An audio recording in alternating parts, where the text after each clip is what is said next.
أعوذ بالله من الشيطان الرجيم. بسم الله الرحمن الرحيم.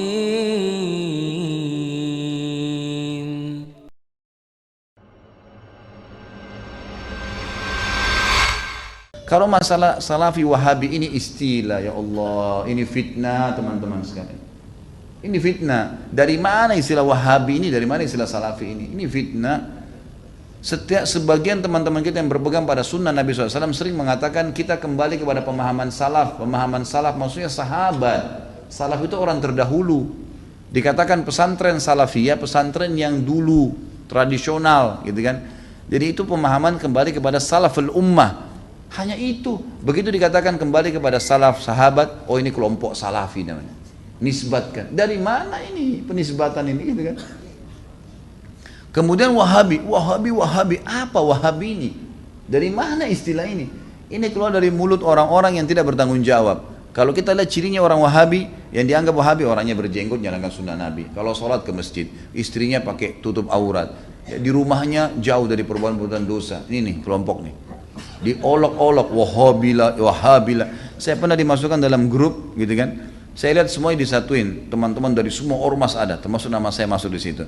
Banyak, mungkin ada 80 atau 100 orang ustadz, kiai dan seterusnya. Baru saya masuk di situ saya sudah baca. Ini banyak ustadz-ustadz Wahabi, dimain-mainin gitu, tulisannya pakai O. Wahabila ini. Ini Wahabi ini suka tolak salawat, suka tolak zikir, suka tolak doa. Saya berpikir kalau saya mau tanggapin, ini 80 orang, 100 orang di situ, kemudian akan habis waktu saya menyita di situ. Sudahlah, saya keluar, minta maaf, saya nggak ada urusannya di sini, saya keluar. Karena yang bilang orang-orang yang pernah belajar di Saudi teman-teman benci sama zikir itu siapa? Anda yang fitnah itu. Gimana caranya? Orang yang belajar di Madinah, di Masjid Nabawi, di Mekah, zikir kepada Allah. Bahkan mereka paling banyak zikirnya kepada Allah. Mereka paling banyak zikir, tapi zikirnya pakai adab, nggak teriak-teriak, gitu kan? Nggak karang-karang. Apa yang Nabi SAW ajarin itu yang disebutin. Adab sama Allah, subhanallah, subhanallah. Dilakukan, bukan tidak dilakukan. Tapi tidak ada subhanallah, alhamdulillah. Dibayangkan main-main, Allah hu, apa ini? Ini apa ini? Ini kalau zaman Umar sudah diketuk semua kepalanya nih. Ngarang-ngarang gitu kan. Oh ini benci sama doa. Siapa yang bilang benci doa teman-teman sekalian? Antum nggak dengar tuh bagaimana Syekh Sudes berdoa sampai hampir 1 jam kalau sholat kunut. Itu dikatakan tuh, itu pentolannya Wahabi katanya. Baik berdoa kunut 1 jam sampai orang semua pada menangis seluruh dunia, antum bilang itu Wahabi. Ini subhanallah ini. Benci doa itu namanya ajib. Sesuatu yang aneh gitu. Bagi saya tuduhan-tuduhan yang tidak beralasan sama sekali. Nggak beralasan nih. Yang penting dari Saudi Wahabi gitu kan. Saya sampai waktu mau berangkat ke Saudi, awal saya mau belajar tahun 90, teman-teman ayah saya sempat titip pesan dari kota Makassar, Khalid, nanti kamu ke Saudi, ambil ilmunya tapi jangan jadi Wahabi. Baik, saya berangkat 6 bulan pertama teman-teman sekalian, semua guru yang masuk saya ketakutan lihat. Ini Wahabi nih. Apa ini Wahabi nih? Mau yang menakutkan ini. Kena wanti-wanti begitu. Lama-lama setelah guru masuk, setiap guru masuk di Madinah, wallahi saya bersumpah atas nama Allah teman-teman sekalian, tidak pernah ada sebutan nama Wahabi.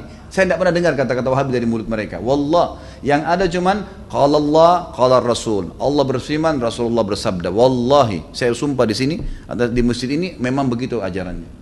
Begitu ajarannya, qala Allah, qala Rasul. Qala Allah, qala Rasul selalu. Atau diikuti dengan penjelasan Ibnu Abbas, sahabat, Ibnu Umar, sahabat. Nih pemahamannya mereka, ini pemahamannya sahabat tentang ayat ini, tentang hadis ini. Itu yang kita pelajarin. Dan kalau ada masalah fikih didatangkan 4 mazhab semua. Imam Syafi'i bilang begini, ini dalilnya. Imam Ahmad bilang begini, ini dalilnya. Imam Malik bilang begini, Abu Hanifah begini, dalilnya. Jelas, semuanya begitu. Setelah 6 bulan saya berpikir, kok saya harus takut dengan orang-orang seperti ini? Ilmu semua disampaikan, gitu kan? Ilmu semua. Dan bagaimana mempertemukan antara ambil ilmunya, jangan jadi Wahabi. Bagaimana memahami? Saya nggak nyambung gitu. Gimana caranya? Gitu. Teman-teman sekalian, saya kasih jawaban secara akal sehat. Rasulullah SAW lahir di mana? Di Mekah. Ya, 13 tahun fase turunnya ayat-ayat Makkiyah di mana? Di Mekah. Baik, setelah itu Nabi SAW hijrah ke Madinah. Berapa tahun Nabi di Madinah? 10 tahun. Sampai meninggal kan? Kuburannya ada di sana. Demi Allah, Mekah sama Madinah markas Islam. Ada orang mengatakan itu markas Wahabi, markas ini tempat nabimu lahir dan mati. Kok gimana sih?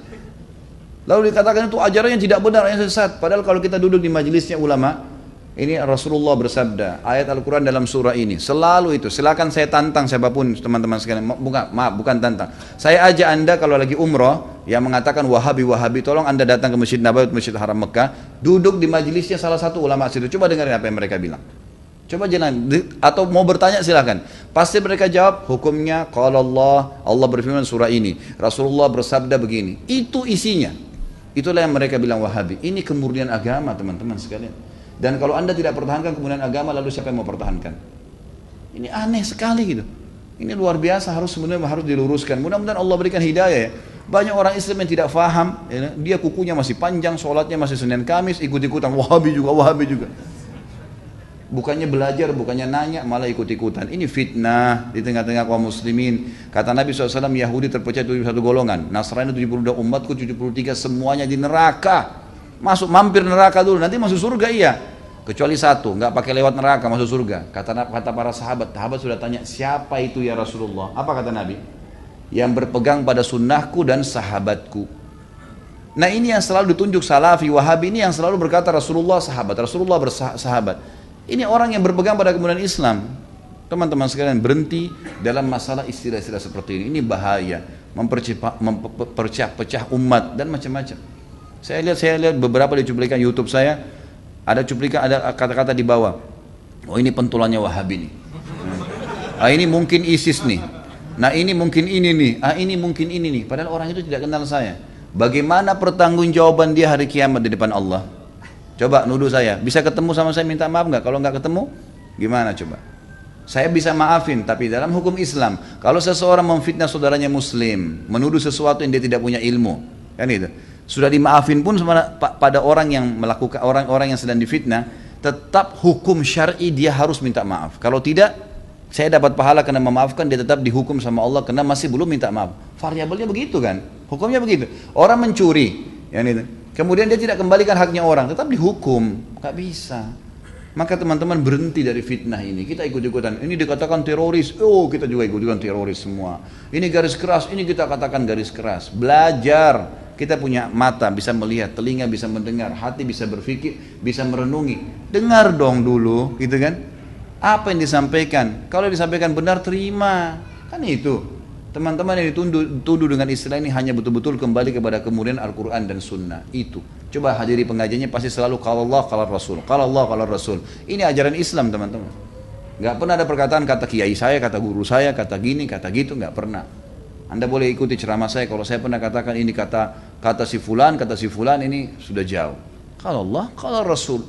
Ada tanggapan ulama yang merincikan mungkin atau menyampaikan, itu mungkin. Ini Allahu a'lam. Mudah-mudahan Allah perbaikin keadaan. Kalau masalah salafi itu diambil istilah sebenarnya. Teman-teman kita yang berdakwah sekarang di Indonesia ini berfaham sunnah. Termasuk mungkin pengajian kita ini seringkali dikatakan pengajian salafi, pengajian Wahabi. Karena setiap kali dalam pengajian-pengajian ini kita selalu mengatakan salaf ummah. Ada orang-orang terdahulu sebelum kita dari kaum salaf ummah. Salaf ini yang telah mendahului. Itu yang dimaksud sahabat dan tabi'in. Itu yang dimaksud dengan kaum salaf. Ya, kaum salaf. Salaful ummah telah berkata seperti ini para sahabat dan tabi'in. Nah, karena sering mengucapkan ada istilah salaf dikatakan kelompok salafi. Padahal sebenarnya tidak ada kelompok ini gitu. Ini cuma istilah sebenarnya diistilahkan gitu kan. Karena ada keluar kalimat itu. Kalau Wahabi ini sebenarnya dulu pernah ada pemahaman keliru ya di Maroko, berfaham diistilahkan Wahabi. Itu di zaman mungkin masih sudah lama, mungkin zaman Abbasiyah. Kemudian dihancurkan oleh Khilafah Abbasiyah dan pemimpinnya sudah dibunuh, dihukum mati, udah habis gitu kan. Nah, pemahaman ini memang pemahaman yang tidak benar awalnya. Kemudian setelah ya, pemahaman Syiah banyak ya, diperbaikin, diluruskan di Jazirah Arab ya, dan orang-orang Sunni banyak mengistilahkan ini Syiah. Hati-hatilah, orang Syiah itu mencaci maki, mengkafirkan para sahabat kecuali Ali dan beberapa orang sahabat Nabi. Sementara ahli sunnah itu malah menghormati semua sahabat termasuk Ali. Tidak pernah ada ahli sunnah mencaci maki Ali radhiyallahu anhu. Kita muliakan dan kita terima. Semua keluarga Nabi SAW kita hormatin ya. Kita berikan salam dan salawat setiap kali kita tahiyat kepada mereka. Gitu kan. Nah orang-orang Syiah yang tidak menerima selalu diserang oleh ahli sunnah. Gitu kan. Karena kalau dikatakan sunnah, sunni dan syi'i. Ya, gitu. Sunni itu artinya orang yang mengikuti sunnah. Sebenarnya orang Syiah tidak mau istilah itu melengket pada kita. Nggak mau. Karena kalau difaham pemahaman sunni, berarti orang-orang yang ikuti sunnah Nabi. Syiah berarti yang mengikuti pemahaman Ali. Gitu kan. Seperti itu. Jadi pasti orang lebih cenderung memilih, berarti pemahaman sunni dong, ikuti Nabi. Yang ahli sunnah juga menghormati Ali, kok nggak ada masalah, gitu kan? Maka orang-orang Syiah mengeluarkan istilah Wahabi yang tadinya awalnya tidak baik nih, dilempar kepada orang-orang yang faham sunni. Makanya orang-orang Syiah di Iran itu mengatakan Saudi negeri Wahabi, gitu kan? Maksudnya negeri yang menjalankan sunnah. Kalau dia bilang itu negeri pusatnya sunni, orang-orang akan dukung pasti. Tapi kalau dikatakan negeri itu negeri Wahabi, orang akan berpikir apa nih Wahabi ini? Bisa saja orang kembali kalau baca sejarah ke histori buruk tentang kisah Wahabi yang awal tuh, yang memang tidak benar gitu kan. Padahal tidak pernah sama sekali ada istilah Wahabi. Saya tinggal di Saudi, waktu saya mau berangkat pertama, subhanallah, tahun 90, sekolah di Madinah. Waktu itu masih kelas SMA ya. Kemudian ada teman-teman ayah saya ya, sempat mengatakan, nanti Khalid di sana ambil ilmunya, tapi jangan sampai kau jadi Wahabi. Saya berangkat terus terang, saya pikir Wahabi ini momok monster yang menakutkan. Setiap kali ada guru saya masuk, dosen saya masuk, saya selalu ini Wahabi nih. Yang berjenggot ngomong apa nih Wahabi nih. Gitu. Selalu begitu, gitu kan. Karena ayah saya seorang yang dikenal, gitu kan, seorang yang tokoh masyarakat di Makassar. Jadi pasti mereka tahu saya balik, saya akan gantikan beliau, minimal itu, gitu kan. Maka saya pun berhati-hati sekali. Subhanallah, mungkin 3 bulan sampai 6 bulan pertama itu semua momok yang kayak menakutkan. Tapi setelah saya muhasabah diri saya, enggak pernah orang-orang ini, enggak ada omongan kasar. Dan selalu yang keluar dari mulut mereka, qala Allah, qala Rasul. Allah berfirman, Rasulullah bersabda. Kalaupun dikuatkan, sahabat Abdullah bin Umar berkata, Abdullah bin Abbas berkata, selalu begitu. Enggak pernah ada, ini pendapat saya, oh ini pendapat Wahabi, enggak ada. Kalau orang Syiah selalu, kelompok Syiah, selalu digembar-gemborkan Syiah. Kita enggak pernah, enggak ada begitu. Lalu saya bilang, ini pemahaman yang salah. Kira-kira bagaimana caranya saya ambil ilmunya, saya enggak jadi Wahabi, ini bagaimana modelnya? Enggak bakal nyambung kalau emang ini dikatakan Wahabi, berarti pemahaman ini benar selalu kalau Allah, kalau Rasul. Dari mana nih? Lama kelamaan saya sampai S1 baru saya paham, oh ini istilah yang digunakan oleh orang-orang Syiah untuk menjauhkan orang bahkan dari pemahaman Sunni yang benar. Siapa kelompok ISIS, Syiah dan Wahabi? Apa fadilah bagi orang yang mati syahid? ISIS tentu kelompok yang mereka membentuk kesatuan. Jadi memfokus untuk mendirikan khilafah di Syria dan Baghdad di Irak. Jadi ISIS itu Syria dan Irak gitu kan, untuk mendirikan negara di sana dengan cara-cara yang mereka lakukan. Sampai sekarang yang saya temukan adalah para ulama menegur perilaku-perilaku mereka dari cara-cara untuk membunuh semua orang yang tidak faham gitu kan. Kemudian banyaknya hal-hal yang sekarang ini terbuka. Ada banyak tulisan-tulisan sekarang, artikel dalam bahasa Arab, foto-foto yang ditemukan.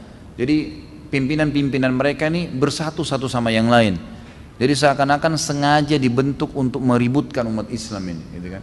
Itu yang lahir. Sekarang ini kayak ribut sekali antara ISIS sama Syiah. Dua-duanya punya pemahaman-pemahaman yang perlu diluruskan, ya. Dan jelas pemahaman mereka dibongkar oleh para ulama dan disampaikan. Jadi memang sebaiknya dijauhi. Dua-duanya ini dijauhi.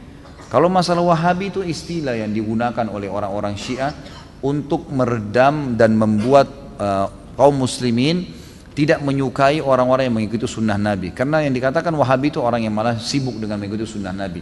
Dan yang paling banyak membongkar kedok orang-orang Syiah adalah ulama-ulama di Saudi. Dan kita tahu sendiri, kita nggak bisa bohongin, tidak bisa dibantah fakta sejarah. Nabi SAW lahir di Mekah, 13 tahun di Mekah, dan dakwah sempurna agama Islam di Madinah. Di mana-mana orang tahu sumber sesuatu itu adalah tempat mengambilnya, gitu kan? Jadi ilmu Islam itu tidak akan pernah berubah. Madinah dan Mekah kan menjadi basis. Nah ulama-ulama sana itu sampai sekarang masih mempertahankan tradisi, mempertahankan sunnah Nabi dari zaman sahabat tabi'in sampai sekarang. Masih mereka punya halaqah di Masjid Nabawi, menyampaikan hadis-hadis Nabi, meluruskan kesalahan-kesalahan. Dan yang paling banyak membongkar kedok Syiah, ya, dan ini juga kelompok ISIS ini adalah ulama-ulama di Saudi. Maka mereka disorotin. Nah, disorotinya supaya jangan cuman ini saja yang dibongkar kedoknya, mereka juga menakut-nakuti umat Islam ini ada Wahabi nih. Wahabi itu apa? Orang-orang garis keras, fundamentalis lah, teroris lah, dan segala macam istilah, gitu kan. Kalau saya sih nggak usah terpengaruh dengan itu ya. Kalau saya yang penting kita menjalankan sunnah Nabi. Allah Subhanahu Wa Taala sudah mengatakan dalam surah Shaf, Allah akan memperlihatkan agamanya walaupun orang kafir, orang musyrik nolak, kita tetap komit menjalankan, sudah selesai.